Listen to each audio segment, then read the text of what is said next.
Nagkakamalay na siya, Pader. Nakikita ko nga, Lagring. Sino kaya siya? Nasaan ako? Sino kayo? Huwag kang matakot, Iha. Ako si Padre Andro. At siya naman si Aling Lagring. Nandito ka sa tinutuloy naming bahay. Anong pangalan mo? Ako? Ang pangalan ko ay parang Alona? Pader, parang hindi yata siya sigurado sa pangalan niya. Iha, sigurado ko ba na yun ang pangalan mo? Narinig ko na parang yun ang tinatawag sa akin. Alam mo ba ang nangyari sa'yo? Natagpuan ka kasi naming walang malay sa sementeryo. Hindi ko po alam. Bakit may benda ang ulo ko? May sugat ka kasi sa ulo at iba pang mga galos. Talaga bang hindi mo natatandaan kung ano nangyari sa'yo? Kung saan ka galing? Hindi po talaga. Basta ang alam ko lang, may tumatawag sa pangalan ko. Yun lang. Hindi po kaya dahil sa sugat niya sa ulo kaya wala siyang maalala, Pader? Posible rin yun. Ikuha mo siya ng mga kain, Lagring. Tsak nagugutom na siya. Opo, ikukuha ko na po siya ngayon. Huwag mo munang pilitin alalahanin ang mga nangyari sa'yo. Kung wala kang ibang mapupuntahan, dumito ko muna. Salamat po. Kaya lang po, hindi niyo naman kilala ang pagkatao ko. Ang tahanang ito ay bukas sa lahat ng mga nangangailangan. Huwag kang matakot at mahiya. Lahat ng tao ay may tungkulin na tumulong sa kanyang kapwa. Heto na po ang pagkain niya, Pader. Ikaw na muna ang bahala sa kanya, Lagring. May kailangan lang akong gawin. Iha, si Lagring na ang bahalang mag-asikaso sa'yo, ha?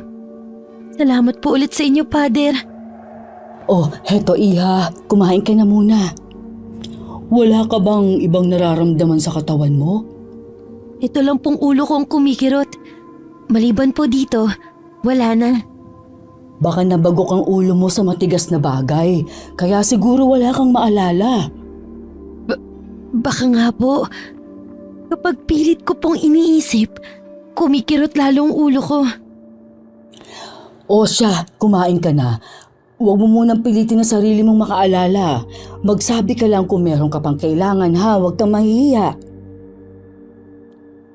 Habang kumakain, inilibot ko ang paningin ko sa paligid.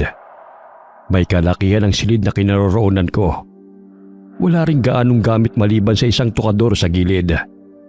Sa totoo lang, hindi naman ako nakakaramdam ng gutom. Nahihiya lamang akong tanggihan ng mga taong kumukupkup sa akin. Pagtingin ko kay Aling Lagring, matama ng titig niya sa akin. Ngumiti naman siya nang mahuli ko siyang nakatingin. Matapos kumain, iniwan na rin ako ng may edad ng babae. Nagbilin siya na magpahinga na muna ako. Inabukasan, madilim pa sa labas ay gising na ako. Gusto ko sanang lisanin ang lugar kung nasaan ako. Kaya lang iniisip ko kung saan naman ako pupunta. Lumabas na lamang ako ng silid ko. Paglabas ko, nakasalubong ko si Aling Lagring na papunta sa inukop akong kwarto. Nagulat pa siya dahil maaga akong nagising. Niyaya na lamang niya ako sa kusina para doon magkape. Nagulat naman ako at ang aga mo nagising. Balak lang sana kitang silipin Hindi na po kasi ako makatulog, kaya bumangon na lang ako.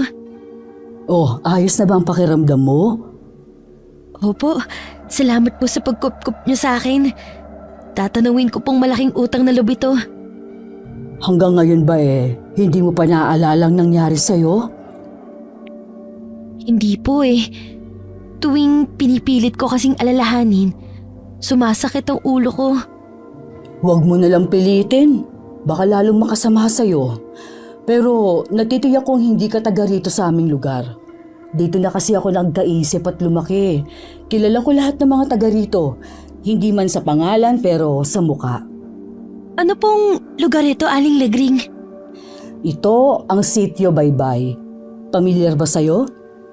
Hindi po Ngayon ko lang po narinig ang pangalan ng lugar niyo.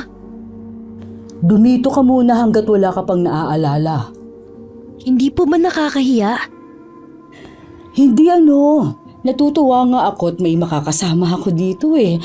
Kami lang kasi ni Father ang nakatira dito. Kung hindi po ako magiging pabigat, pwede ko rin po kayong tulungan sa mga gawain dito. Hindi ka pabigat sa amin. Naniniwala ako na may dahilan kung bakit dumating kang bigla sa lugar namin. Ngumiti lamang ako kay Aling Lagring ha. Tinulungan ko na rin siya maghanda ng almusal naming tatlo. Anya, maaga rin daw nagigising si Padre Andro. Dumidiretso raw ang pare sa loob ng simbahan para gawin ang nakagawian na niya sa umaga. Matapos ang almusala, naghanda na rin si Padre Andro para sa misa ng araw na yon. Kami ni Aling Lagring ay abala sa paglilinis at maya-maya'y nagluto na rin siya ng para sa tanghalian. Tumulong naman ako kahit nangangapa pa ako. Ayos lang ba sa'yo na kulang ka ng litrato, Iha? Tapos ipapakalat namin. Para sana madali kang matunto ng pamilya mo. Baka kasi hinahanap ka na nila eh. Ayos lang naman po, Father. Mamaya Lagring samahan mo si Alona kina Enoch para magpakuha ng litrato, ha? Oo, Father. Sasamahan ko po siya mamayang hapon. Igagala ko na rin po siya sa buong sityo. Basta huwag kayo magpapaabot ng dilim sa labas. Alam ko naman po yun, Father. Magbabakasakali rin po kasi ako na baka may nakakakilala kay Alona. Delikado po ba sa lugar na to? Hindi naman, Iha. Mababait ang mga taga rito. Lamang mabuti na rin yung nag-iingat. Marami kasing nagtatago sa dilim, Iha. Mga nilalang na hindi natin kauri. Naghihintay lang sila ng tamang oras. Ano pong ibig niyong sabihin, Aling Lagring? Huwag mo nga takutin si Alona Lagring. Ikaw talaga. Baka mamaya niyan hindi na siya maglalabas ng bahay. Pasensya ka na, Iha. Huwag mo nalang pansinin ang sinabi ko. Nagbibiro lang ako. Hindi naman po ako masyadong matatakutin. Tingin ko sa'yo isang matapang na babae. Kasi ang mga mata mo, hindi ka kikitaan ng anumang takot o emosyon. Maganda ang mga mata mo, Alona. Parang lagi nangungusap. Hindi naman po masyadong maganda ang mga mata ko. Hindi ko talaga maikakailan na mabubuting tao ang kumukupkup sa akin. Sa sandaling panahon pa lang kasi, panatag na ako sa kanila. Nung bandang hapon nga, lumabas kami ni Aling Lagring. Habang papunta kami sa bahay ng taong sinasabi ni Father, hindi ko maiwasan na magpapaling-paling ng tingin. Nang dumating sa bahay ni Enoch, kinuhanan na kagad ako ng litrato. Ilang kopya rin ang ginawa nito. Ang lalaki na rin daw ang bahala sa mga yon. Nung pauwi na kami, tinuro sa akin ni Aling Lagring kung saan ako nakita ni Padre Andro. Malakas di umano ang ulan noon. Galing ang pare sa kabilang barangay para mamigay ng tulong sa mga taga-roon. Ayos ka lang ba, Iha? Namumutla ka kasi. Ano po kasing may naaalala ko? Isang babaeng umiiyak. Meron siyang sinasabi sa akin. Hindi ko lang maintindihan. Tapos tumatakbo ako. May humahabol sa akin. Ano pa ang naaalala mo, Iha? Wala na po, Aling Lagring. Kumikirot na naman ang ulo ko. Mabuti pa umuwi na tayo. Malapit na rin namang dumilim. Teka lang po, bundok po ba yun? Oo, isa yung bundok. Mukha lang siyang malapit kung titignan pero napakalayo niyan. Ni isa sa mga taga-sityo, wala pang nakakarating sa lugar na yan. Sabi ng mga matatanda nung araw, iba't ibang uri ng nilalang ang naninirahan sa bundok na yan. Ganun po ba? Napaka-misteryoso pala ng bundok na yan. Oo, halika na, Iha. May itatanong pa po ko, Aling Lagring. Ano yun? Napansin ko po nakakaibang titig ng mga taga rito sa akin. Akala ko po ba mababait ang mga tao dito? Yun ba? Hindi lang kasi sila sanay na makakita ng dayo dito. Huwag mo nilang silang pansinin. Opo, medyo nailang lang kasi ako sa paraan ng pagtingin nila sa akin. Sa totoo lang, unang kita ko pa lang sa'yo, Magaan ang loob ko. Kung hindi ko nga lang iniisip na may pamilyang naghahanap sa'yo, sasabihin ko na lang sana na dumito ka nilang sa amin. Magaan din pong loob ko sa inyo. Pero pakiramdam ko po hindi dapat ako nandito. Pakiwari ko po ba panganib lang ang dala ko sa kahit na sino. Nagtataka naman na napatitig na lamang sa akin si Aling Lagringa dahil sa huli kong tinurana. Ilang sandali pa, hinawakan na niya ako sa braso at hinila pa uwi. Ako naman hindi maiwasan na magpalinga-linga sa paligid. Pakiramdam ko kasi may nagmamasid sa akin sa itaas ng mga puno. Pagka-uwi naging abala si Aling Lagring sa pag-aasikaso sa hapunan. Tumulong naman ako sa kanya. Nagtanong naman si Father Andrew sa naging lakad namin. Nung gabi hindi ako makatulog. Biling baliktad ako sa higaan. Nang hindi na makatiis, bumangon na lamang ako. Sumilip ako sa labas ng bintana. Sa kadiliman ng gabi, may naaninag ako na bilog at pulang ilaw. Natitiyak kong mga mata yun ng isang nilalang. Kinabukasan, kahit walang tulog, maaga pa rin akong gumising para tulungan si Aling Lagring. Nauna pa nga ako sa kanya sa kusina. Naabutan na niya akong nagpapainit ng tubig. Ay, pasensya ka na iha na tanghali ako ng gising ha. Nauna ka pa tuloy sa akin dito. Wala po yun. Halos magkasabay lang naman po tayo Mukhang hindi ka rin nakatulog kagabi ha. Ganon din kasi ako Ewan ko ba, napakaalinsangan kagabi. Oo nga po. Hindi na nga po ako nakatiis at bumangon na lang ako. Nakakapagtaka nga. Kapag kasi maalinsangan ang panahon, madalas umuulan. Pero hindi naman umulan kagabi. Baka po nagkataon lang. Ay, siya nga pala. Mamayang 10:00, may feeding program si Father Andrew. Tulungan mo kami sa pag-aasikaso sa mga bata ha. Oo naman po. Saan po ba magpapakain? Sa harapan lang ng simbahan. Tagal na po ba niyong ginagawa ang feeding program? Mula nang dumating si Father Andrew dito, sadyang malapit ang puso niya sa mga kapuspalad. Hindi siya tumitigil sa pagtulong sa kapwa. Minsan pa nga dumadayo pa siya sa ibang barangay. Napakabusilak po pala ng kalooban ni Father Andrew. Siguro mahal na mahal po siya ng mga taga rito. Ay oo naman. Sana nga habang buhay na siya dito at huwag nang malipat sa ibang lugar. Aling Lagring, kayo po ba? Nasaan ang pamilya niyo? Kung ang ibig mong tukuyin, kung may asawa at anak ako, wala iha. May isa akong kapatid na lalaki. Sa kabilang bayan sila nakatira kasama ng pamilya niya. Ako na lang ang naiwan na naninirahan dito sa sityo. Ganun po ba? Bakit hindi po kayo nag-asawa? Nagkaroon din naman ako ng nobyo dati. Kaya lang pinikot ng itinuring kong kaibigan. Mula nun, hindi ko na binuksan muli ang puso ko sa panibagong pag-ibig. Nakakalungkot naman po palang nangyari sa inyo. Naku, matagal ng pangyayari yun sa buhay ko. Kung hindi mo nga lang naitanong hindi ko na maaalala pa. Ang mabuti pa, bilisan na natin ang paghahanda ng almusal. Maya-maya pa papasok na yun si Padre Andrew. Ikaw na lang pala ang maghiwa ng papaya. Alam mo kasi, yan ang unang kinakain ni Padre. Sakto naman na nakahain na kami nang pumasok si Father Andrew. Gaya ng dati, nakasuot na siya ng abito. Lumabas din muna si Aling Lagring nang marinig na may tumatawag sa labas. Anito ba kasi tulit ang tumatawag?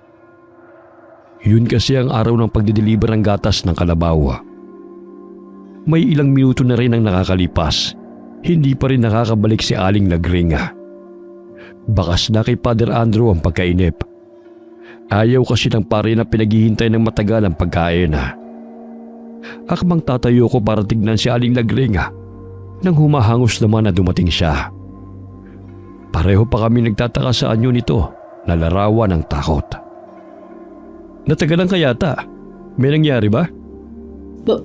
Father, May sinabi po kasi si Tolet. May masamang nangyari daw. Anong sinabi niya sa'yo? Ang lasinggerong si Mang Poldo daw po ay natagpo ang wala ng buhay malapit sa sementeryo. Karumal-dumal daw pong sinapit ng matanda. Mahabaging langit. Sino kaya may motibong gawin yun kay Mang Poldo?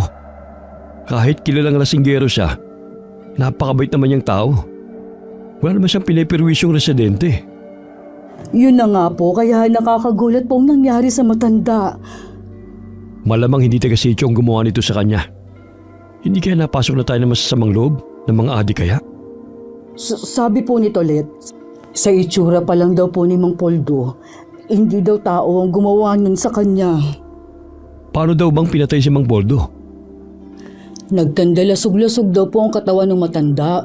Nawawala na rin daw po ang mga laman loob nito. Tila baga, isang mabangis na hayop ang lumapa sa kanya. Pero Lagring, walang mabangis na hayop ang nananahan dito sa sityo. Kaya malamang ang gumawa nito kay Mang Poldo ay isang langos ay pinagbabawal na gamot.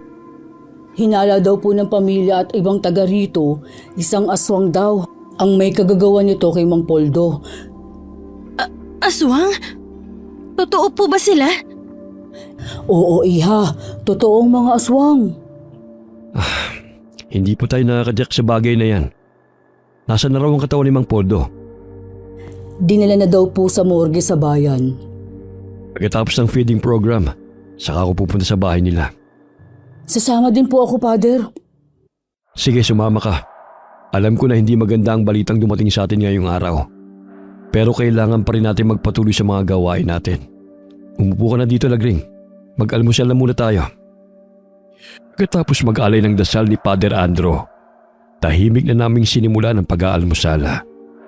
Pagkatapos ng umagahan na, naghanda na rin kami para sa lulutuin sa araw na yon.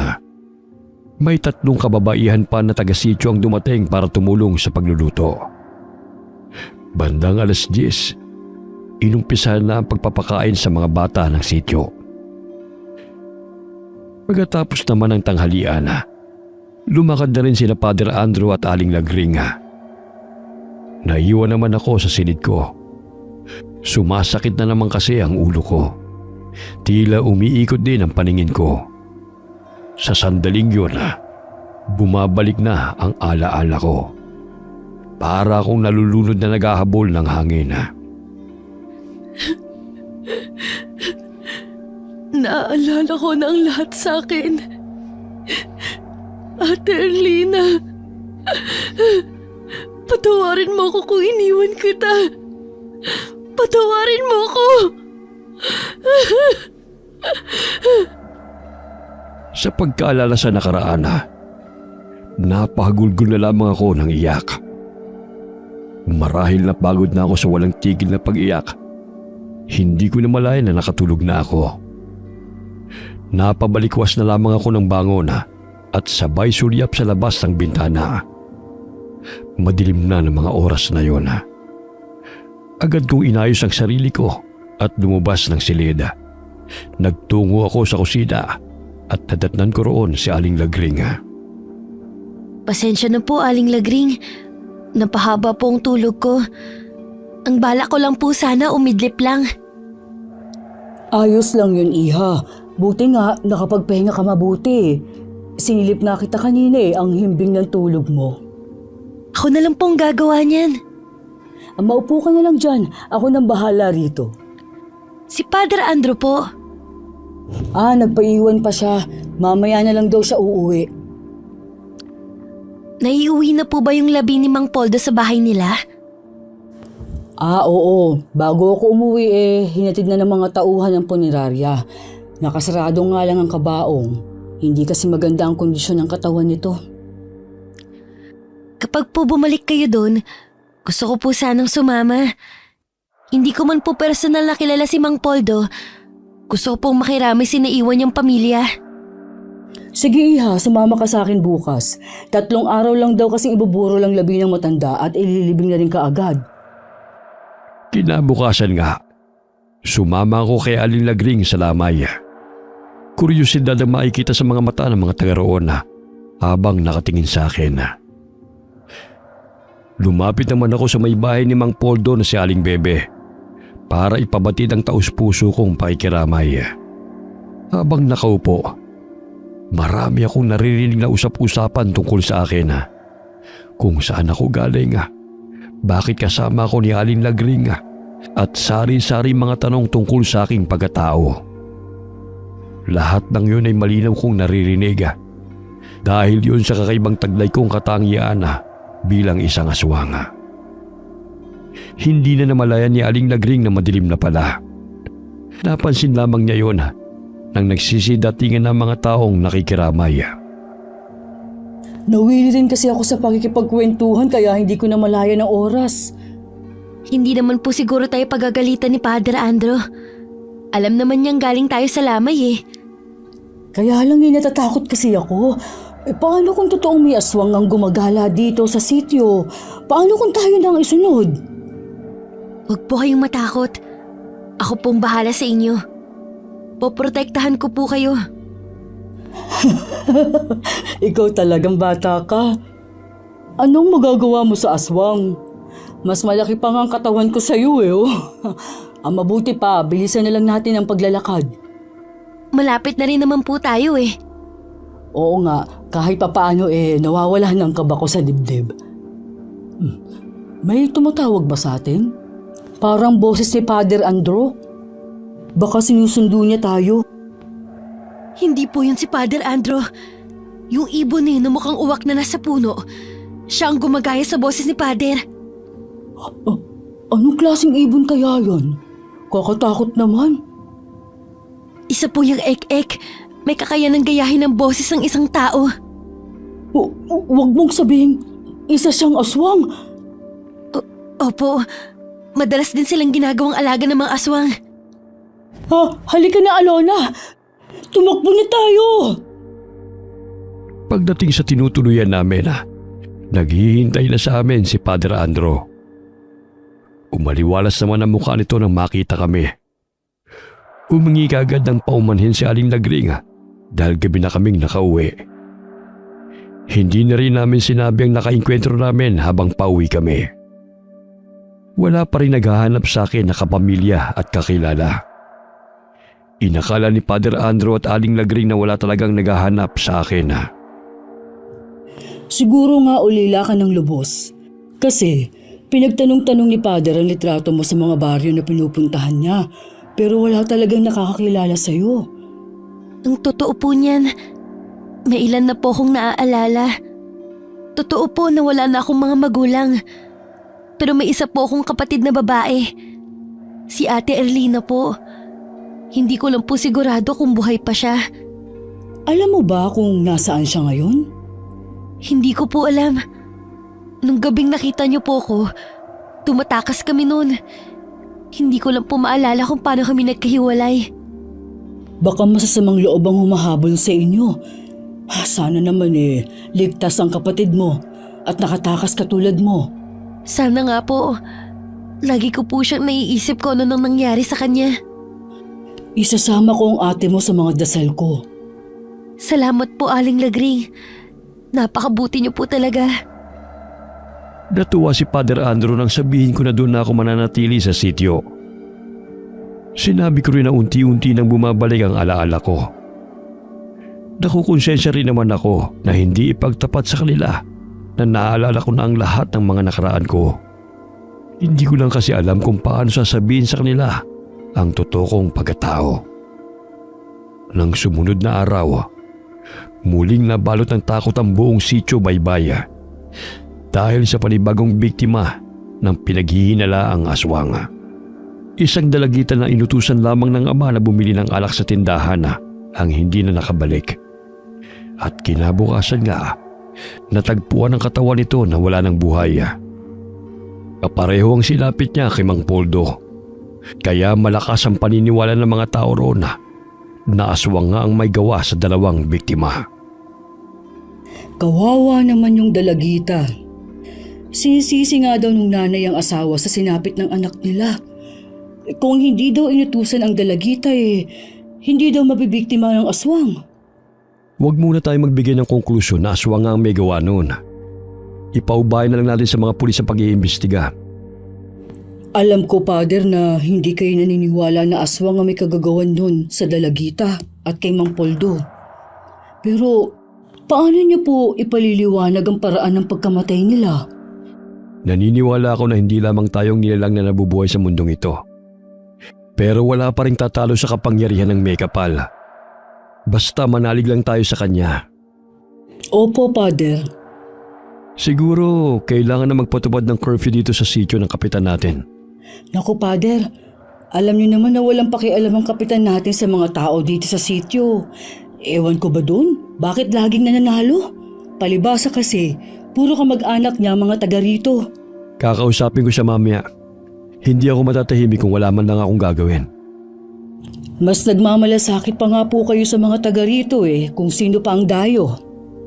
Huwag ka na maghimutok dyan, Lagring. Sige, maiwan ko na muna kayo ni Alona rito. Sige po, Father. Mag-iingat po kayo.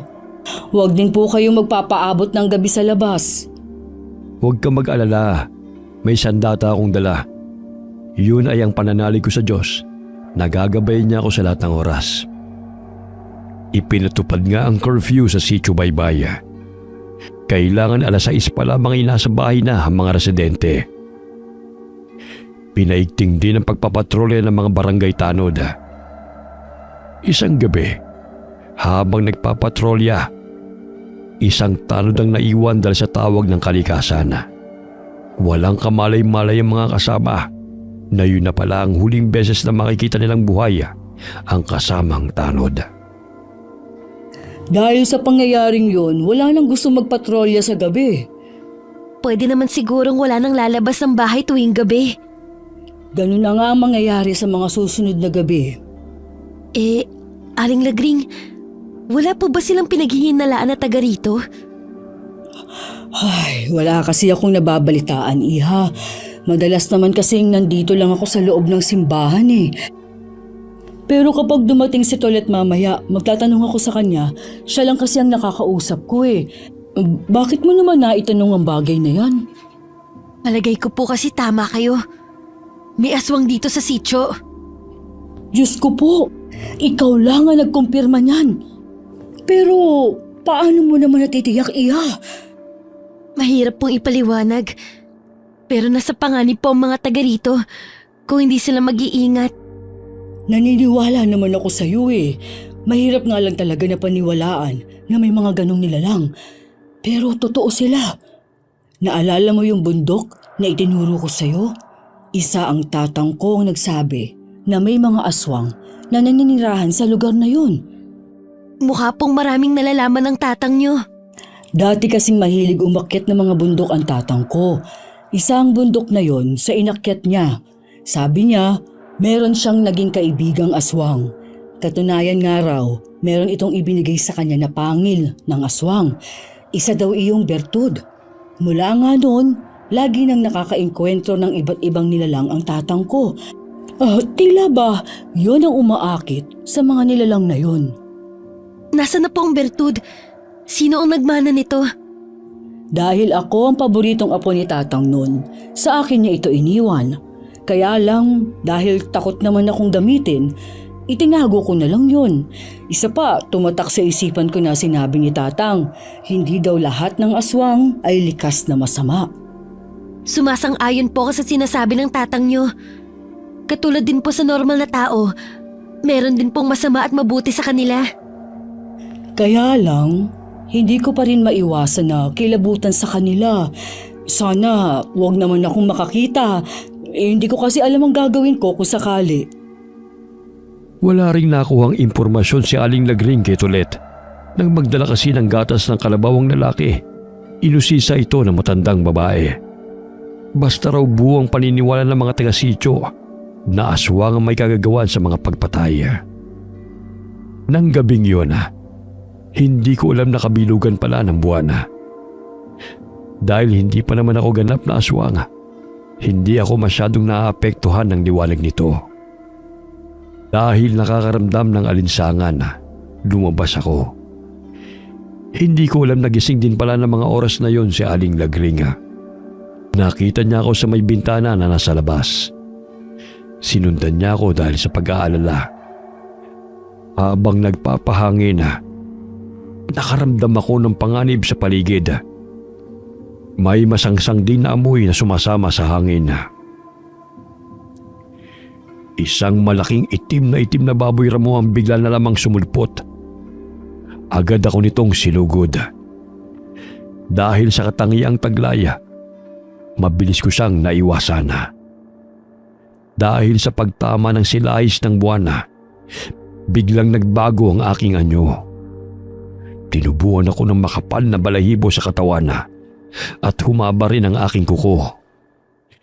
Ginamit ko ang aking liksi para matalo ang baboy ramo.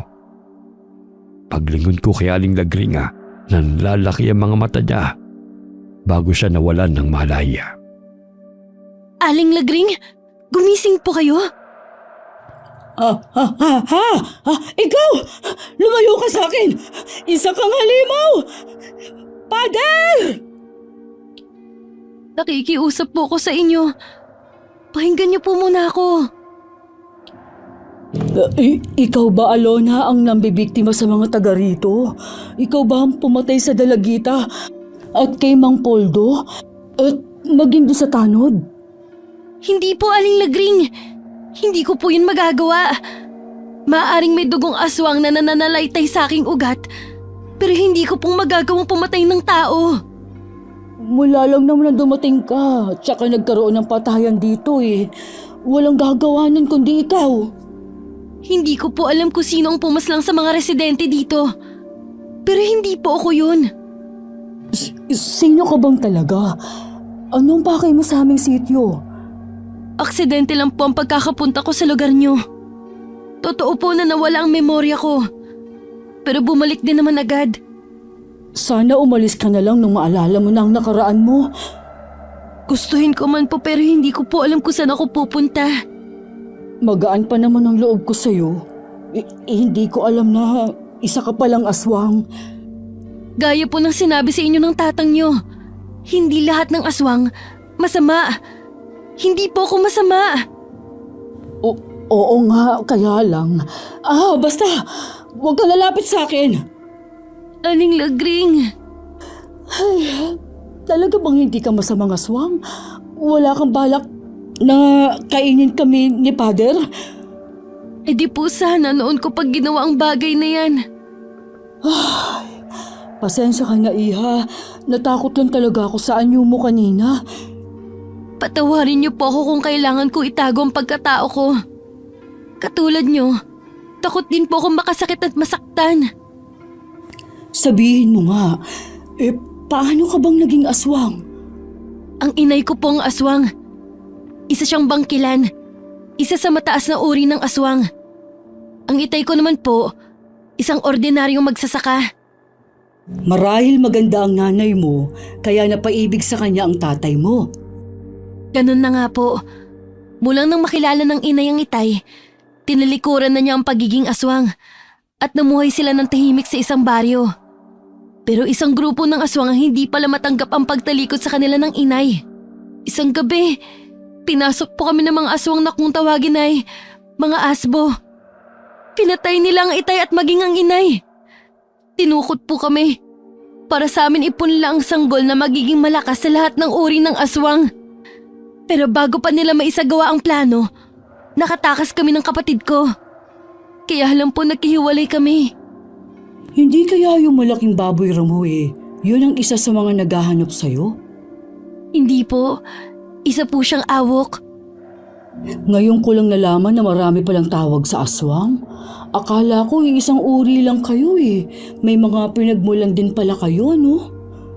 Ayoko rin kayong madamay ni Padre Andro. Kaya aalis na rin po ko. Teka lang, Iha. Huwag kang umalis. Mas delikado kapag nagpalaboy-laboy ka sa labas. Mas gusto ko na rin po yun. Kaysa naman sa mapahamak kayo ng dahil sa akin. Basta, dito ka lang. Naniniwala naman ako na mabuti kang tao sa kabila ng pagiging aswang mo. Nais ko pong maging ordinaryong tao lang. Hindi ko lang po alam kung paano. Sa pagkakatanda ko sa sinabi ng tatang noon, Hanggat hindi pa raw nakakain ng laman ng tao, pwede pa daw magdamot ang pagkaaswang. Talaga po? Kahit nung nabubuhay pang itay, naghahanap na po siya ng magaling na albularyo na maaaring tumulong sa amin ng ate ko. Pero nakamatayan na nila ng inay ang bagay na yun. Huwag ka mag-alala, makakahanap din tayo ng paraan. Nawala ang tila nakadagaan sa dibdib ko dahil sa mga sinabi ni Aling Lagring. Hindi rin nagbago ang pakikitungo niya sa akin. Napansin ko lamang na medyo naging mahigpit siya sa akin. Nalaman ko lang kay Padre na pinaghihinalaan ako ng mga taga-sityo na baka raw ako ang aswang na pumapatay. Simula raw kasi nang dumating ako, doon lamang nagkaroon ng patayan. Inausap ko na si Kapitan tungkol sa mga kumakalat na balita tungkol sa iyo. Maniwala po kayo, Pader. Wala po akong kinalaman sa nangyayaring patayan dito sa sityo. Alam ko naman yun. Kulang na nga lang makipagsabulutan si Lagring sa pagtatanggol sa iyo. Kaya po pala ayokong palabasin ni Aling Lagring. Yun po pala ang dahilan niya. Pinoprotektahan ka lang naman niya laban sa ibang tao. Nagtampo pa naman ako sa kanya. Yun pala mabuti ang kanyang intensyon. Napansin ko na parang anak na ang turing niya sa iyo. Siguro dahil nangangarap din siya na magkaroon ng pamilya. Wala kaming kaalam-alam na mga oras na yun. Kasalukuyan nakikipagtalo si Aling Lagring sa dati nitong kaibigan na si Aling Sedes. Kilala kasi ang huli sa pagiging matabil, chismosa at mahadera sa sityo. Ayaw sana siyang patulan ni Aling Lagring dahil tiyak na mauungkat na naman ang nakaraan nila. Pero sadyang naghahanap ng gulo ang babae. Naku! Talaga bang hindi ka titigil, ha? Wala ka namang ebidensya sa mga sinasabi mo eh. Hindi na kailangan. Wala nga nakakakilala sa babaeng yan eh. At isa pa mula nang dumating siya dito sa sityo, tsaka lumabas ang aswang. Eh baka naman kasi ikaw ang aswang. Hindi ba gawain mo naman talagang mga aswang dati pa? Hanggang ngayon ba hindi mo pa rin matanggap na ako ang nakatuluyan ni Rodolfo? Masama pa rin ang loob mo, kaya hanggang ngayon hindi ka pa rin nag-aasawa. Hala, puntaan mo siya sa sementeryo at magtabi kayo sa himlayan niya. Kung gusto mo, ikaw na lang. Total, asawa mo naman siya eh. Magsama kayo hanggang kamatayan. Ikaw talagang babae ka? Buhay na buhay pa ako, gusto mo na agad akong sumama sa asawa ko. O bakit akong gusto mong tumabi sa himlayan ni Rodolfo? Kayo ang mag-asawa. Kasi nga alam ko may gusto ka pa sa kanya. Kaya nga ibinabalik ko na siya sa'yo. Wala ka talagang respetong babae ka. Pagkatapos mong pakinabangan ng asawa mo, kung ano-anong sinasabi mo. Ano ngayon? Hindi na rin naman niya maririnig dahil patay na siya. Makauwi na nga. Baka kung ano pang magawa ko sa'yo. Hoy, Lagring! Hindi pa tayo tapos mag-usap. Ano pa bang kailangan mo, ha? Oras na malaman ko lang na aswang yung babaeng kinupkup nyo. Ako mismo ang papatay sa kanya. Hindi ako papayag na maghasik siya ng lagim dito sa sityo, no? Sinabi ng hindi aswang si Alona. Bakit ba kasi pinagpipilitan mo yan? Dahil buntis ang anak ko. Oras na may masamang mangyari sa kanya, ikaw ang sisisihin ko at ang Alona na yan. Matalim na sinundan na lamang ng tingin ni Aling Lagring ang papalayong babae. Pagkatapos ay ginalaan niya ang paningin sa mga taong nakikiusoso sa nangyari. Tahimik na lamang siyang umuwi sa tinitirhan sa likod ng simbahan. Nakarating naman kay Father Andrew ang nangyari. Dahil sa tapat lamang ng simbahan yun nangyari. Ano na naman itong nakarating sa aking balita, Lagring? Hindi ba sabi ko sa iyo, huwag mo nang patulan ng taong yun? Nakakainis na kasi, Father. Ayokong tigilan ni Sedes. Naikwento ko naman sa inyo na matagal na kaming may alitan. Sana hinabaan mo na lang ang pasensya mo. Pasensya na po talaga, Father. Hindi ko na po uulitin. Dapat lang, Lagring. Tayong mga matatanda dapat ang magpapakita ng magandang huwaran. Sa tingin mo kaya, sa mga batang nakakita sa pag-aaway nyo, anong mapupulot nila? Inaamin ko naman po na nadala talaga ako ng matinding galit ko. Sana wag na itong maulit. Naniniwala ako na ikaw ang mas higit na nakakaintindi. Kaya ikaw na lamang ang umiwas. Opo, Father. Aalis muna ako ha. May pag-uusapan kasi kami ni Kapitan tungkol sa suliranin ng sityo. Mag-iingat po kayo, Father. Nang makaalis si Father Andro, tsaka ko lamang nilapitan si Aling Lagring. Tinanong ko siya kung ano nangyari. Sinabi naman niya ang totoo. Gaya ni Father, pinayuhan ko rin siya na iwasan na lamang din si Aling Sedes. Nagpasalamat din ako sa kanya dahil sa palagi niyang pagtatanggol sa akin. Meron pala akong sasabihin sa'yo, Iha. Ano po yun? Naalala ko kasi na meron magaling na albularyo na nakatira sa kabilang baryo. Matutulungan kaya niya ako? Oo naman, magtiwala ka lang. Kailan po natin siya pwedeng puntahan? Bukas na bukas din, Iha. Alanganin na kasi ngayon kung pupunta pa tayo. Sige po, Aling Lagring. Bukas na lang po. Kinakatigan pa rin tayo ng Diyos. Alam niya kasi na mabuti kang tao. Oo nga po. Kala ko po talaga wala ng pag-asa. Kinabukasan nagpaalam kami kay Father Andro. Agad naman kaming pinayagan ito. Tinahilan namin na magpapagamot lamang kami sa albularyo sa kabilang baryo. Makitid at mabato ang daan papunta sa kabilang baryo. Pero hindi naman yun ininda ni Aling Lagring. Kahit tagtag sa biyahe, matiwasay naman kaming nakarating sa bahay ng manggagamot. Sa harap ng bahay niya, merong siga. Tumawag na si Aling Lagring sa likod ng katamtamang laki ng bahay. Lumabas ang matandang lalaki na payat ang pangangatawan at puti na lahat ang buhok. Tila alam na nito ang pagdating namin. Agad niya na kaming pinapasok sa loob ng bahay. Anito baka abutan pa kami ng malakas na ulan. Hindi pa man kami nakakaupo. Bigla namang bumuhos ang ulan. Nagkatinginan na lamang kami ni Aling Lagring. Kaedong. Kaya po kami nandito dahil sa kasama ko. Ang dalagang kasama mo ay hindi natin kauri. Paano niyo po nalaman? Malayo pa lamang naamoy ko na ang kanyang dugo. Kaedong, matutulungan niyo po ba ako? Hindi mo kailangan ng tulong, Iha. Wala namang diferensya sa'yo. Ho! Pero may dugo po ng aswang ang nananalaytay sa akin. Nais ko po maging normal na tao. Hindi ko pwedeng baguhin kung ano ka. Habang buhay nang mananatili sa iyong dugo ang isang aswang.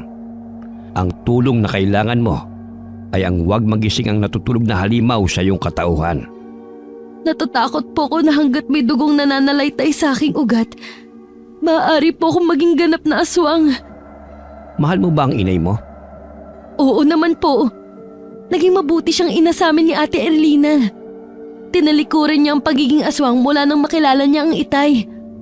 Kung ganoon, hindi mo kailangan talikuran ng pagiging aswang mo. May paraan pa para hindi ka maging ganap na aswang. Una, huwag kang titikim ng laman ng tao. May mga kauri ko pong naghahanap sa akin. Paano kung matagpuan nila ako? May ibibigay ako sa iyong bertud para hindi nila malaman ang kinaroroonan mo. Bertud? Pakatandaan mo lamang kung sino man ang may hawak nito. Kailanman ay hindi suswertihin sa buhay. May kaakibat din itong responsibilidad. Handa ka bang tugunan ng mga ito? Pumayag ka na, Iha.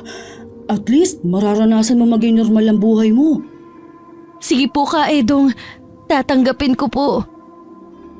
Nang araw na yon, tinanggap ko ang bertud na mula sa albularyong si Kaedong.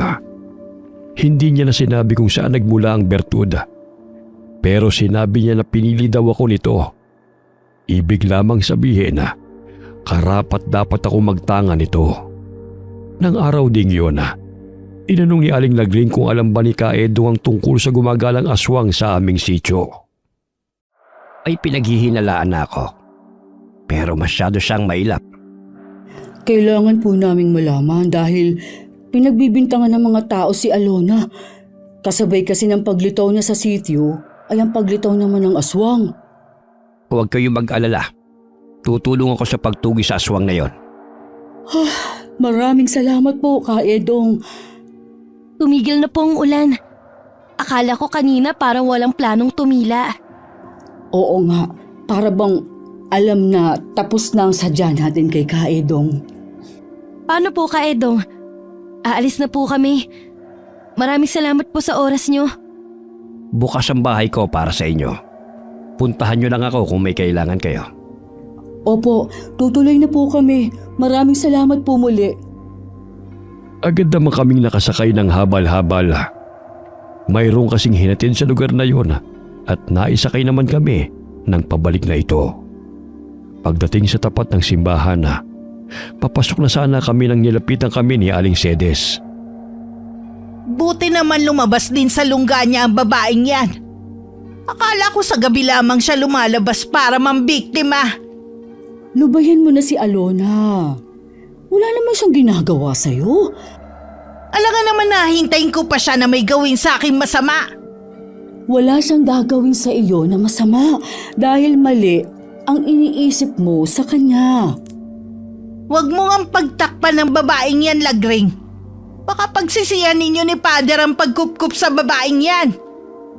Isa lang naman ang pinagsisisihan ko ng labis. Yun na yung maging kaibigan ka, Cedes. Ako din naman, nagsisisi din na kinaibigan kita noon. Siya nga. Ikaw po talaga ang may ganang magsalita ng ganyan? Tama na pong pagtatalo nyo. Nasa harapan po tayo ng simbahan. Nagsasalita ka pala. Akala ko pipi ka eh.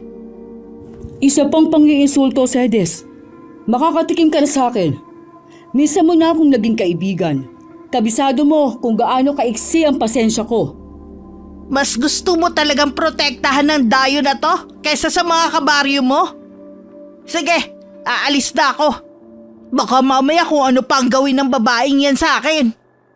Takot din palang makatikim. Pinagtitinginan na po tayo ng mga tao. Mabuti pa pong pumasok na tayo ng bahay. Nang mapag-isa ako sa silid ko, naisip ko ang mga sinabi ni Ka Edong sa akin. Sumagi rin sa aking isipan ang mga magulang ko. Lalo na si inay na sa kabila ng pagiging aswang, pinili niya na hindi kumain ng laman ng tao. Alam ko na magagawa ko rin yun. Habang tulog na ang lahat, muling umatake ang aswang. Muntik na nitong mabiktima ang anak na bunso ni Aling Cedes. 7 buwang buntis ang anak niya. Mabuti na lamang nagising ang babae dahil sa napakaalinsangan ng panahon. Kinabukasan, maagang sumugod si Aling Cedes sa bahay sa likod ng simbahan. Si Father Andrew ang nakaharap ng babae. Ang aga niyo naman yatang nang bubulahaw, Aling Cedes. Ilabas mo ang babaeng yan! Huwag niyo siyang itago! Alagad kayo ng simbahan pero tinatago ninyo ang kampo ng dilim! Huminahon po kayo, Aling Cedes. Irespeto niyo naman ang tahanan ng Diyos. Ilabas niyo si Alona! Kung gusto niyo tumigil ako sa pag-e-eskandalo rito! Hindi ko ilalabas si Alona kahit na anong mangyari. Umuwi na po muna kayo. Tsaka na lamang kayo bumalik kapag kalmado na kayo. Hindi ako aalis dito, Father! Ilabas niyo ang babaeng yun! Hindi niyo ba alam na muntik na niya mabiktima ang anak ko? Hanggang ngayon po ba'y naniniwala pa rin kayo na si Alona ang aswang? Sigurado po ako, Father! Kaya huwag niyo na siyang pagtakpan pa! Mahiya naman kayo sa mga residente ng sitio! Hindi ko po ilalabas si Alona kahit na anong mangyari. Pananagutan ko siya. Alona! Lumabas ka riyan! Humarap kang aswang ka! Huwag kang magtago riyan! Nakikiusap po ako sa inyo na umalis na kayo. Kung hindi ninyo ilalabas ang babaeng yan, pati kayo madadamay, Father! Huwag nyo nang hintayin pa na buong residente ng sitio ang magalit sa inyo! Tumigil lamang sa pagwawala si Aling Cedes nang dumating na ang mga barangay tanod. Mahinaw naman siyang sumama sa mga yon. Nang mga oras na nagwawala si Aling Cedes, pinipigilan ko si Aling Lagring na lumabas. Kabilin-bilinan kasi ni Father na huwag kong hayaan na lumabas ang babae. Dahil tiyak na magpapangabot ang dalawa. Mas malaking gulo pa ang pwedeng mangyari. Tahimik na po sa labas. Umalas na siguro si Aling Cedes. Kung hindi pa talaga siya aalis, makakatikim na siya sa akin. Ano naman kayang dahilan niya para magpunta dito? Mahilig talaga sa gulong babaeng yun, kahit noon pa. Hayan na pala si Father Andrew. Father, ano po ang dahilan kung bakit sumugod dito si Cedes? Muntik na raw mabiktima ng aswang ang anak niyang buntis kagabi. Ha? Kaya ba siya nandito dahil pinagbibintangan na naman niya si Alona? Pinaliwanagan ko na siya. Pero sadyang sarado ang isip niya sa paliwanag. Pasensya na kayo, Father Andrew, kung pati kayo nadadamay. Wala ka namang kasalanan, Iha. Hanggat narito ka sa puder ko, hindi kita pababayaan. Tama si Father. Kaya huwag kang mag-alala. Kami ang bahala sa'yo. Pumasok bigla sa isip ko kung umalis na lang kaya ako nang hindi nagpapaalam sa kanila. Ayoko lang kasi silang madamay sa galit sa akin ng mga tao. Malaki ang utang na loob ko sa kanila. Sa ganung paraan lamang ako makakaganti sa kanila. Ang ilayo sila sa kapahamakan. Noong gabing yun, bumangon ako para lisanin ang bahay na ito na ilang buwan ko rin naging tahanan. Tiyak na hindi ko sila makakalimutan. Lalo na si Aling Lagring na buong puso kong tinanggap. Pagbukas ko ng pinto, hindi ko akalain na bubungad sa akin si Aling Lagring. Saan ka pupunta sa ganitong oras, Iha? Hayaan niyo na lang po ako, Aling Lagring. Magpapakalayo na lang po ako para hindi na kayo madamay pa. Ay, Iha. Delikado sa'yo. Kung magpapalaboy-laboy ka. Paano naman po kayo kung mananatili ako dito? Nakalimutan mo na bang sinabi ni Kaedong? Tutulungan niya tayong malaman kung sino ang totoong aswang. Hindi ko na po alam ang gagawin ko. Naguguluhan na ako. Kung haalis ka, lalo ka lang nilang pagdududahan. Yun kasi ang gusto ni Cedes na yon. Ang umalis ka dito sa sityo. Sige po, hindi na ako aalis. Ay, salamat naman. Kung hindi ka pa makatulog, mabuti pa magkwentuhan muna tayo. Baka po hindi kayo sanay magpuyat. Ano yun? Amoy, nasusunog! Ano ka mo? Titignan ko po kung may nasusunog. Parang nanggagaling sa kusina. Nang lumabas nga ako sa may kusina, may maliit na bahagi na ang nasusunog. May nag-iwan ng sulo sa tapat mismo ng bintana sa labas, kung saan kahoy ang pagkakayari. Tila mayroong gustong sumunog sa bahay na tinutuluyan namin. Mabuti na lamang mabilis namin itong naapula ni Aling Lagring. Nagising na rin ng mga sandaling yun si Father Andrew. Salamat naman, walang masamang nangyari sa ating lahat. Mabuti na lamang po at gising kami ni Alona. Bakit nga pala gising pa kayo ng ganitong oras? Pareho po kami hindi makatulog. Nag-uusap po kami nang biglang nakaamoy si Alona na tila nasusunog. Salamat sa iyo, Iha. Iniligtas mo kami sa malaking kapahamakan. Maging ang bahay na ito at simbahan. Wala po yun, Father. Pero sino po kaya ang gagawa nito? Mukha po kasing sinadya na sunugin ang bahay na to. Sino pa ba ang gagawa nito kundi si Cedes? Wala namang ibang may motibo eh. Hindi tama na pagbintangan mo ang isang tao na walang sapat na ebidensya, Lagring. Natitiyak ko po na siya lang ang gagawa nito, wala nang iba. Ganon din po ang hinala ko, Father. Niiwan po sa ere ang amoy niya. Ang lakas naman ng pang-amoy mo, Iha.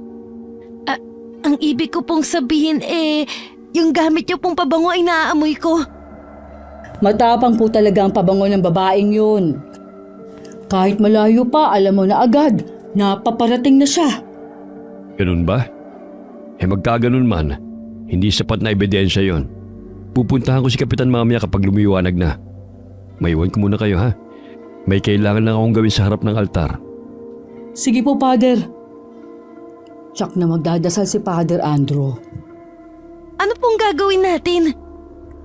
Ipaubaya na lang natin kay Father ang pagsasampa ng reklamo. Ay, hindi na rin ako makakatulog nito. Tara na lang sa kusina. May misa nga pala ngayon. Nang araw na yun, konti lamang ang dumalo sa misa sa pagtataka ni Father Andro. Kita sa mukha ng pare ang lungkot. Dahil konti na nga lang ang populasyon sa lugar, nabawasan pa ang maninimba. Alam naman namin ni Aling Lagring kung ano ang dahilan. Hindi ko tuloy maiwasan na makaramdam ng inis kay Aling Cedes. Kahit sabihin na nagsisimba halos lahat ng mga tao dito sa sitio, mahina pa rin ang kanilang pananampalataya. Dahil kaunting sulsul lang ng isang tao, naniniwala na agad sila. Hindi rin po natin sila masisisi. Nangingibabaw sa kanila ang takot. Sana lang kasi mas lalo silang kumapit sa Panginoon sa panahon ngayon. Puntahan kaya natin si Kaedong. Ako na lang, Iha. Huwag ka na munang maglalabas ng bahay. Baka mamaya nakaabang na sa'yo ang babaeng yun. Sige po, mag-iingat lang kayo. Nang umalis si Aling Lagring, ako na lamang ang naiwan sa bahay. Nilinisan ko na lamang ang kapilya para hindi ako mainip sa paghihintay. Nagulat pa ako nang bigla na lamang lumitaw si Aling Cedes. Matalim ang titig niya sa akin at dahan-dahang lumalapit. Inaasahan ko na ang balak niyang gawin, kaya agad kong napigilan ang braso niya. Bagya ko pa yung pinilipit na ikinangiwi ng matandang babae. Bitiwan mo ang braso ko, halimaw ka! Kung halimaw nga ako, sana kanina pa kayo bumulagtas sa sahig? Sinabi lang bitiwan mo ang braso ko! Hayan na ho! Pagbabayaran mo ang ginawa mo sa anak ko! Wala po akong ginagawang masama sa anak nyo. O kahit kanino man. Inosente po ako sa binibintang nyo. Sinungaling! Malalaman din namin ang totoo. Hindi habang buhay may tatago mo ang sekreto mo. Kung tutuusin nga po, kayo ang may malaking kasalanan sa amin. Gusto nyo sunugin ang bahay na tinitirhan namin. Hindi nyo ba naiisip na baka pati itong simbahan madamay dahil sa masama nyong balak? Wala akong pakialam. Ang importante sa akin, mawala ka sa lugar namin. Isa kang salot! Wala pa naman po kayong napapatunayan. Pero galit na kayo sa akin. Hindi na kailangan ng katibayan. Sapat na mula nang dumating ka rito. Sunod-sunod na ang naganap na patayan. Ikaw lang naman ang dayo sa lugar namin eh. Hindi ko na po aaksayahin ang oras ko sa pakikipagtalo sa taong saradong isip. Saan ka pupunta ha? Kinakausap pa kita, babae. Bumalik ka rito.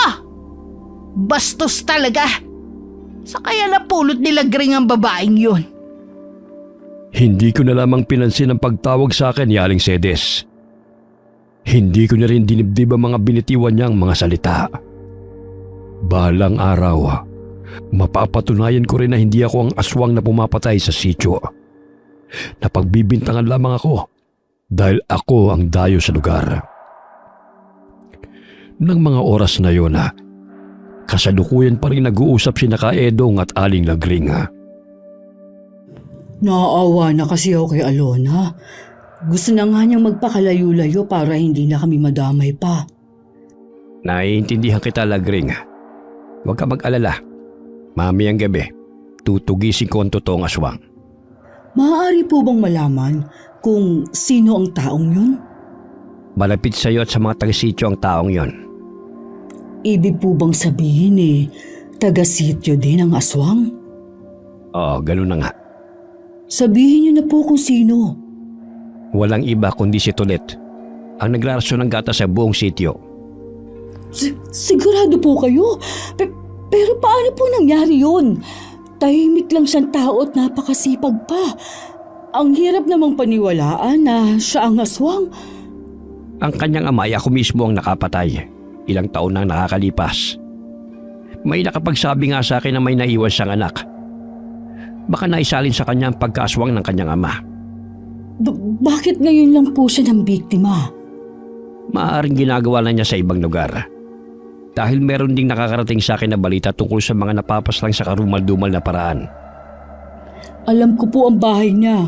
Sasamahan ko kayo ngayon doon. O sige, gusto ko rin siya makausap muna. Hindi ako basta-basta pumapatay ng aswang. Gusto ko munang malaman ang kanyang saloobin. Tinungo nga nila ang bahay ni Tolets na malapit sa dating palayan. Malayo pa lamang. Naaamoy na nila ang masangsang na amoy na nagmumula sa kubo. Lalong umalingasaw ang amoy nang buksan nila ang pinto. Maraming bangaw ang nagliliparan. Nang pinasok nila ang loob, puro tambak ng basura ang naroon. May mga damit na may mansa ng dugo na nilalangaw.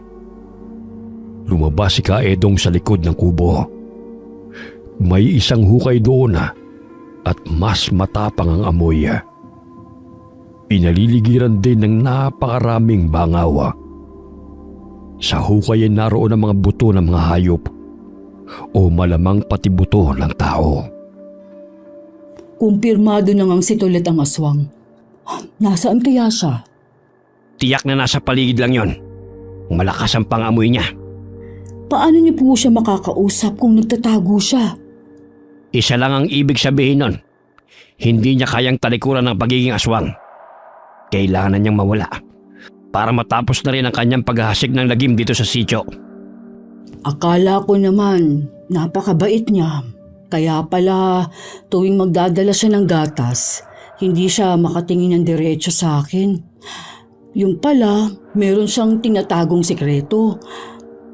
Hindi ko rin siya nakitang nagsisimba. Umalis na tayo. Pabalik na lamang ako mamayang gabi dito. Nagpalinga-linga pa si Aling Lagring sa paligid bago sumunod kay Kaedong na nauna nang humakbang paalis sa lugar. Gaya ng sinabi ng albularyo na nagtatago lamang si Tolet. Lumabas lamang ang lalaki sa pinagkukublihan niya nang makalis na sila. Magkasama pa sina Aling Lagring at Kaedong nang makasalubong nila si Aling Sedes. Nagulat pa ang babae nang makilala ang albularyo. Bakit kayo magkasama? Sa inyo sana kami pupunta. Mabuti at nakasalubong ka na namin. Bakit nyo naman ako pupuntahan? Para si Kaedong mismo ang magsasabi sa'yo na hindi si Alon ang aswang na nambibiktima sa mga taga rito. Tigilan mo na ang panggugulo mo sa dalagang yon. Dahil sa ginagawa mo, nagdudulot ka lamang ng takot sa kanya. Kung wala naman siyang tinatago, bakit siya matatakot?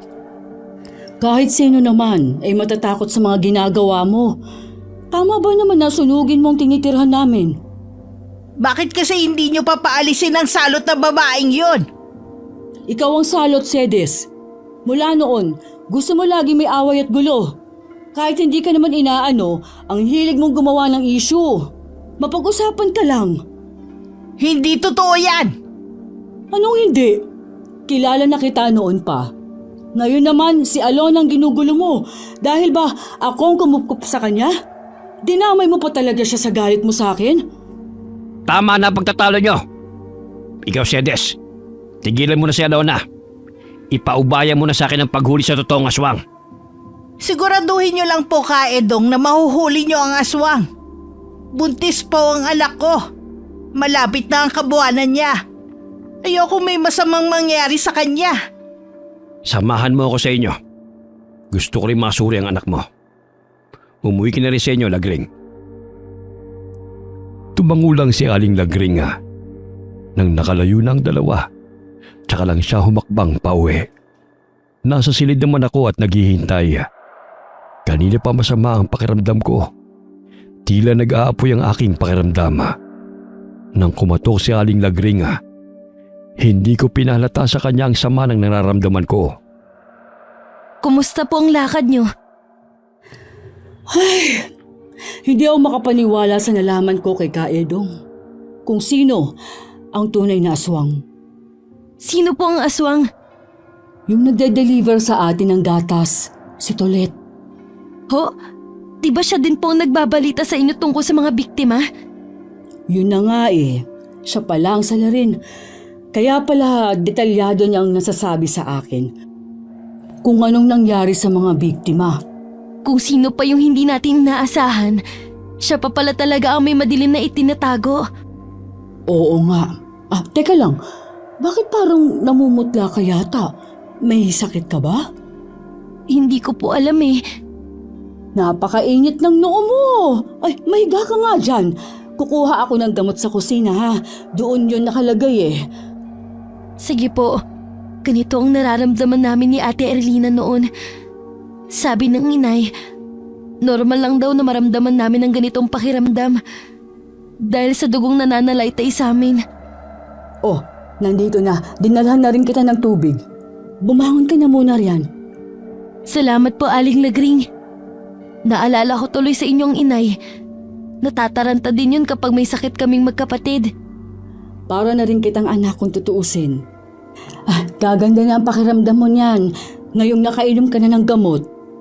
Oo nga po pala. Nagbilin po si Father na gagabihin siya ng uwi.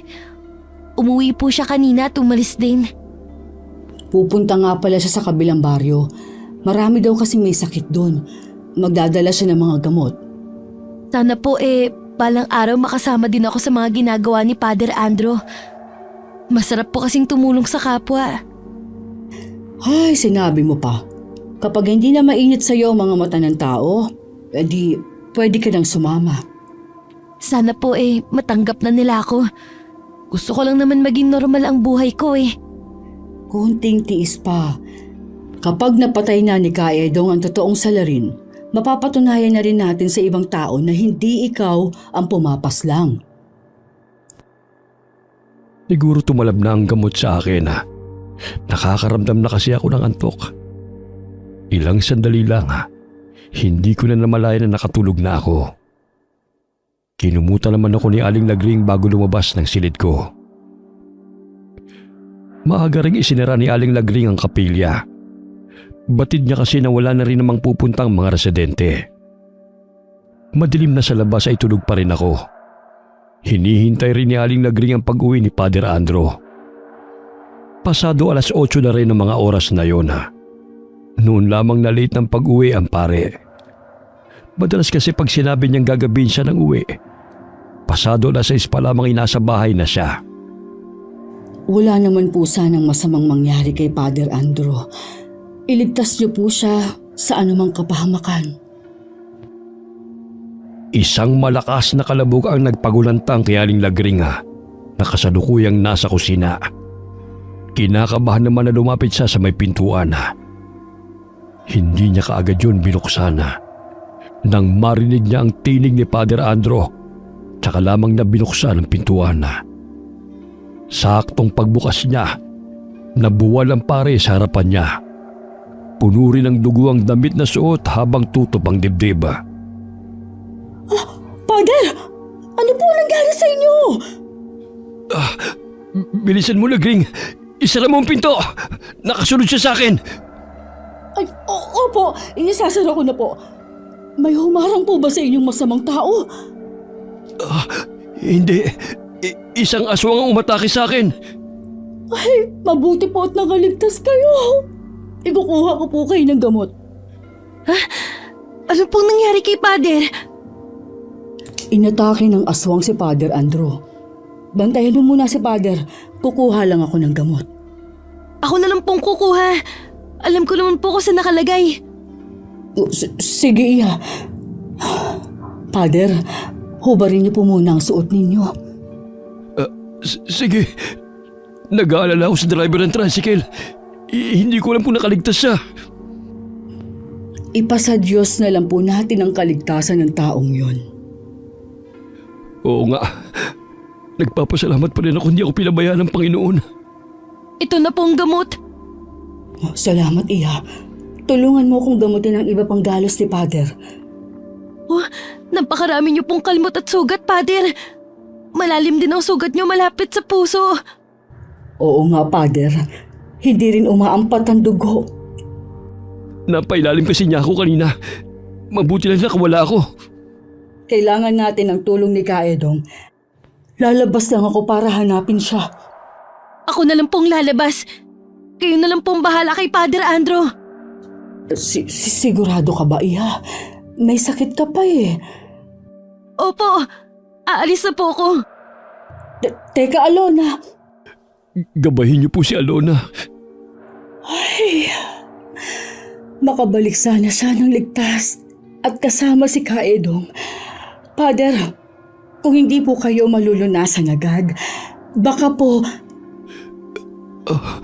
Kung hanggang dito na lang ako, wala na tayong magagawa. Tanggapin natin ang kalooban niya. Lakad takbo ang ginawa ko. Nararamdaman kong nasa malapit lamang si Kaedong. Maaaring inaabangan rin niya ang paglabas ng aswang. Sa di kalayuan, may naaninig akong figura ng tao. Nang malapit na ako sa kanya, bigla yung naging baboy ramo. Nadidinig ko rin sa paligid ng huni ng ek-ek. Mukhang alaga siya ng aswang. Agad ako nitong inatake. Dahilan para matumba ako. Pilit din niyang inaabot ang leg ko para sagpangin. Malakas ko siyang itinulak at saka ako tumayo. Naramdaman ko na lamang ang pag-iigtingan ng aking bagang. Naramdaman ko rin na humabang aking mga kuko sa mga kamay. Ako na rin mismo ang sumugod sa aswang at saka ko binutas ang kanyang tiyan at hinalukay ang laman loob hanggang mawalan siya ng buhay. Naramdaman kong tila merong nagmamasid sa akin. Pag-angat ko ng paningin, nakatayo si Kaedong sa di kalayuan. Blanko ang ekspresyon sa mukha niya. Bigla naman akong nakaramdam ng takot. Hindi ko po sinasadya. Bigla niyo po akong inatake. Nagawa mo siyang paslangin. Matatahimik na rin ang sityo na ito. Pero, napatay ko po siya. Ayoko pong may makaalam ng ginawa ko. Huwag kang matakot, Iha. Ako nang bahala sa kanya. Bakit ka nga pala nasa labas ng ganitong oras? Hinahanap ko po kayo. Si Father Andrew po ay malala ang sugat niya. Kailangan niyo po siyang gamutin. Tayo na kung ganon. Aswang bang may gawa ng mga sugat niya? Opo. Nakasalubong ko nga ang driver ni Father. Sugatan din siya pero ligtas na. Hindi siya sigurado kung nakaligtas ang paring pasahero niya. Malalim pong sugat niya malapit sa puso. Mayroon din po siyang mga kalmot sa iba't ibang parte ng katawan niya. Malapit na tayo. Magagamot ko na siya. Huwag ka na mag-alala pa. Pagdating nga namin ay wala nang malay si Father Andrew. Umiyak naman sa labis na pag-aalala si Aling Lagring. Pagkakita sa amin, agad na umaliwalas ang kanyang mukha. Salamat naman po, dumating na kayo. Nawalan po ng malay si Father Andrew. Ako na ang bahala sa kanya. Anong nangyari sa'yo, Iha? Bakit puno ka ng dugo? Nakasalubong ko po ang aswang. Bigla niya akong inatake. Nasaktan ka ba? May sugat ka rin ba? Wala po pero patay na pong aswang. Ha? Patay na si Tolet? Sinong nakapatay sa kanya? Ako ang nakapaslang kay Tolet. Sakto lang ang pagdating ko para hindi niya masaktan si Alona. Ay, mabuti naman. At walang masamang nangyari sa'yo. Oo nga po. Tumigil na sa pagdurugo ang sugat ni Father Andrew. Matatagalan nga lang bago maghilom ang mga sugat niya. Kailangan ko pa rin siyang obserbahan. Ang importante, ligtas na si Father Andrew. Maiwan ko na muna kayo, ha? Kukuha lang ako ng maiinom natin. Kailangan rin kitang obserbahan, Iya. Napansin ko kanina, kapag nagagalit ka, hindi mo kayang kontrolin ang sarili mo. Parang nawala po ako sa sarili kanina. Salamat nga po pala. Hindi niyo sinabi kay Aling Lagring ang totoong nangyari. Uminom po muna tayo ng mainit na kape. Tsak naman na hindi na tayo nito makakatulog. Isang linggong inobserbahan ng albularyo si Father Andrew. May mga gabi kasing inaapoy ng lagnat ang pare. Nananariwa din ang sugat niya kapag hindi natatapalan ng halamang gamot.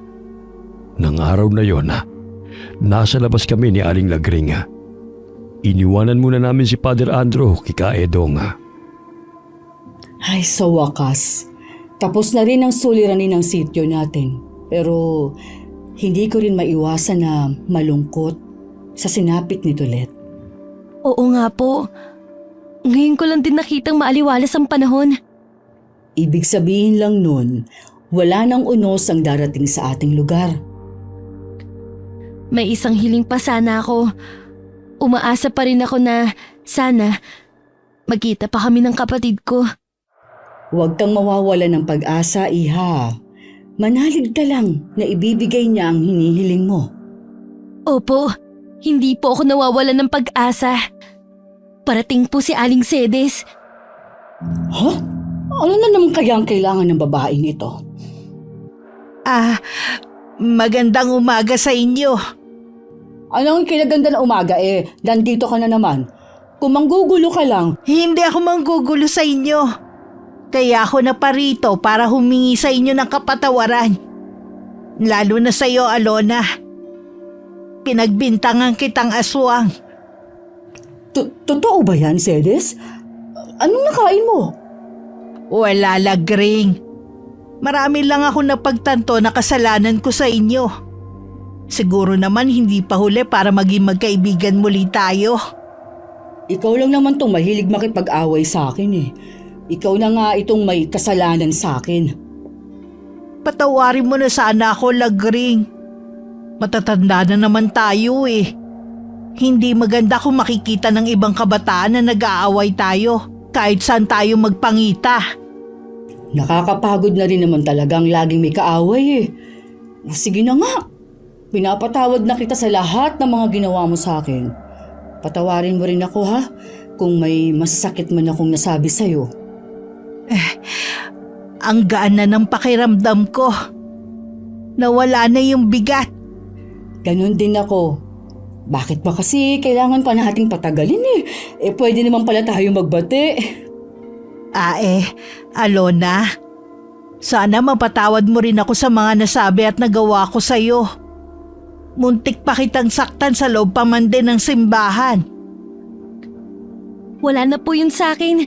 Hindi naman po ako nagtatanim ng galit sa kapwa ko.